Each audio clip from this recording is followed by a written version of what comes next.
defunded it. It was like so exciting because it was like, it was like amazing because it felt like we were just had this country was lost and we had lost complete control because it felt like most of our officials were bought off.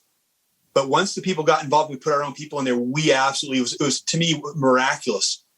And really that accumulated in the next presidency.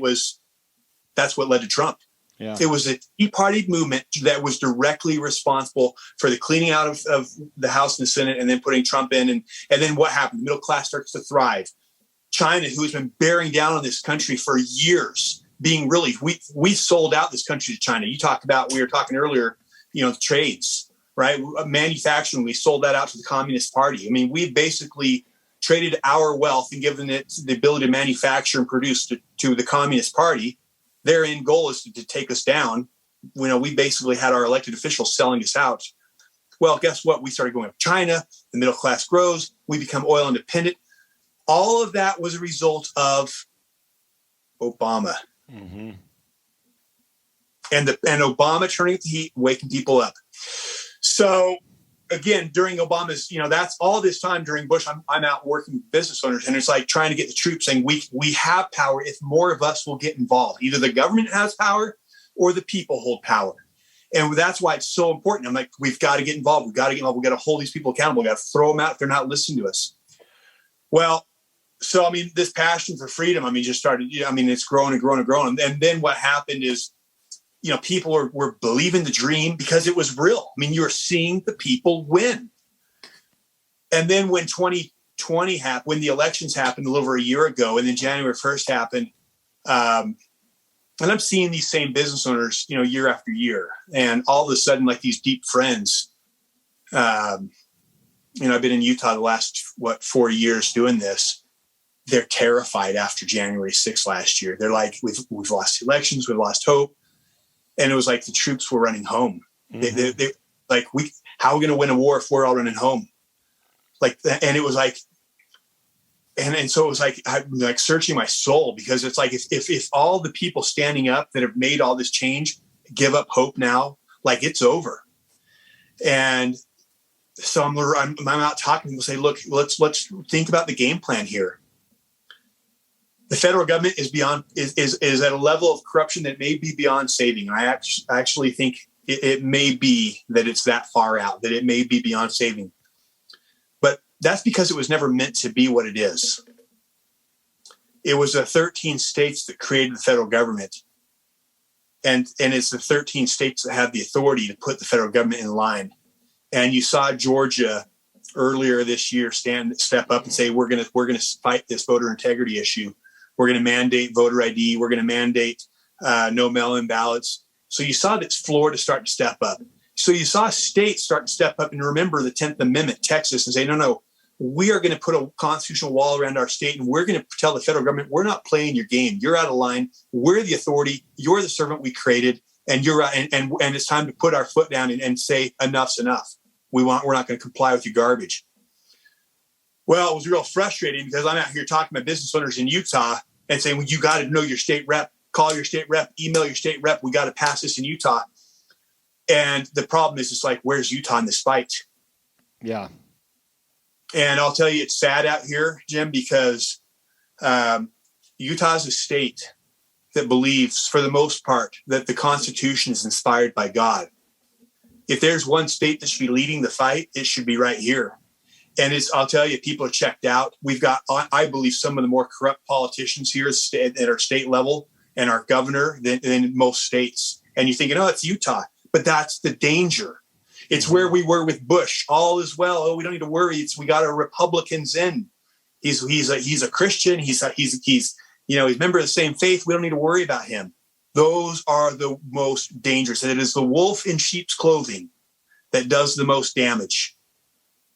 We'll shut Obama down.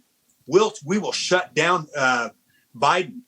But when it's a wolf in sheep's clothing, he'll run off. He will go through the pack and tear us up, and we don't even know it's him because we're not even looking for him. Yeah. So Utah. So finally, I'm like, we've got to do something here.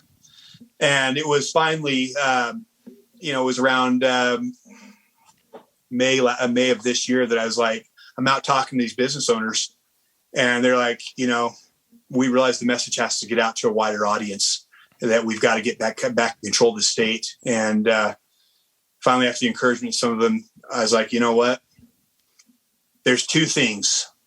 First, I know what's coming. What happened when Obama turned up the heat? What did it lead to? The Tea Party movement, right? Yeah. He took a sleeping country and woke them up, and that led to the Tea Party movement. What do we have now? We don't have a sleeping country. We have an army of patriots that are fed up.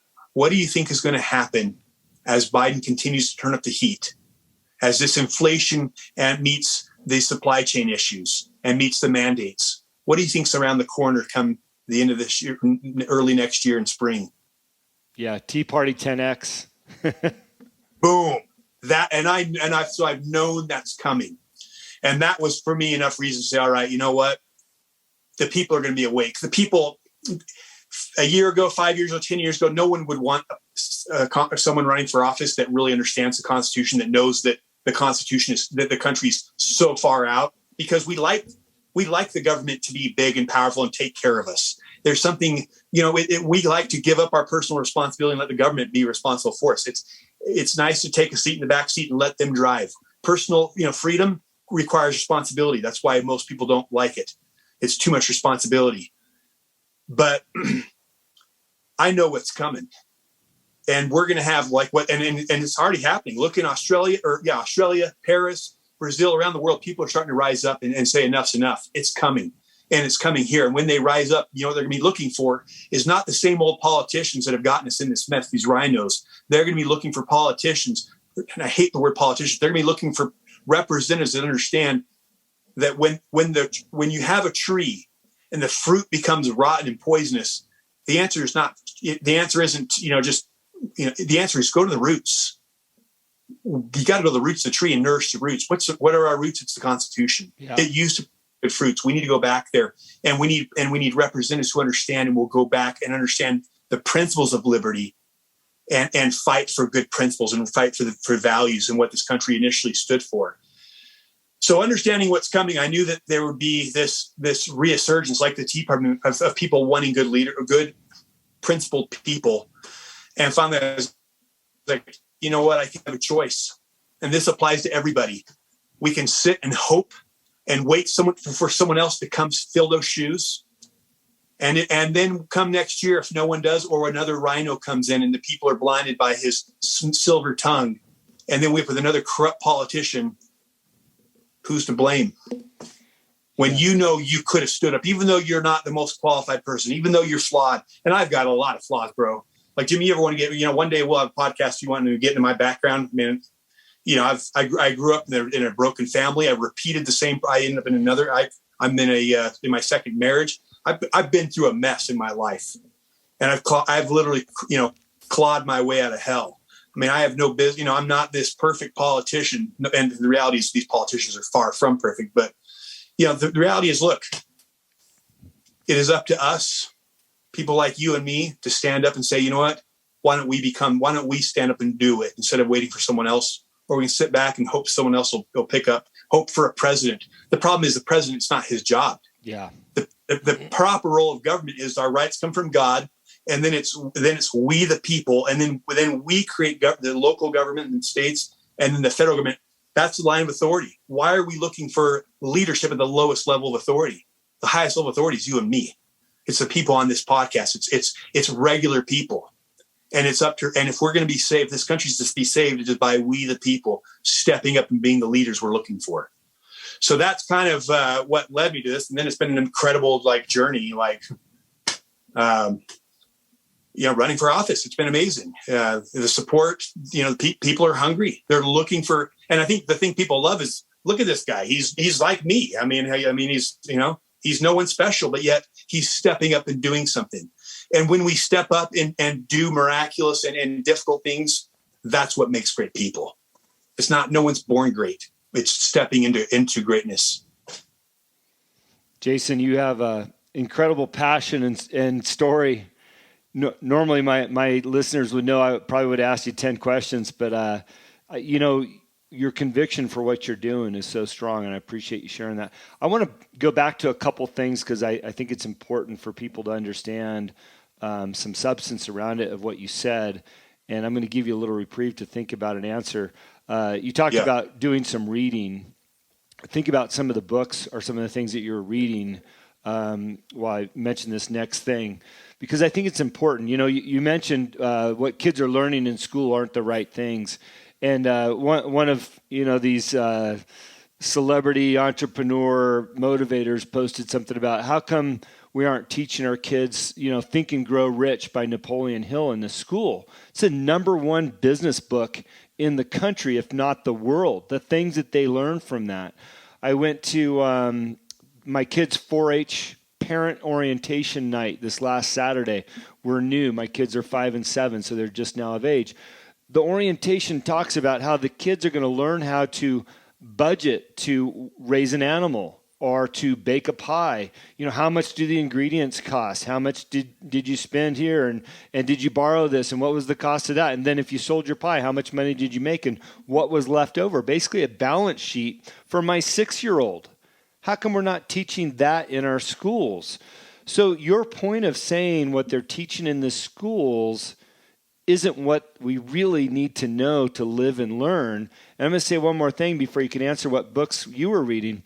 I found a book recently. It was given to me at the Sanders County Fair by somebody running for office. We were like-minded. He says, check this book out. I think you deserve it. And the book is titled The Doctrine of the Lesser Magistrates. And what it talks about is as we the people who have really been governed by the last 1,500 years by the Word of God, it's our job as the people to push back on the government, right? To push back on their control, especially when they've gotten out of line. And I think a good example of that, and I'll use a left example just so that we're not too biased here. If you look at the states that have legalized cannabis, marijuana use, they've pushed back on the federal government because it's federally illegal. But the state has the control to say, we're not going to listen to you, federal government. We're going to do what we want to do. And they've got legal marijuana in the states.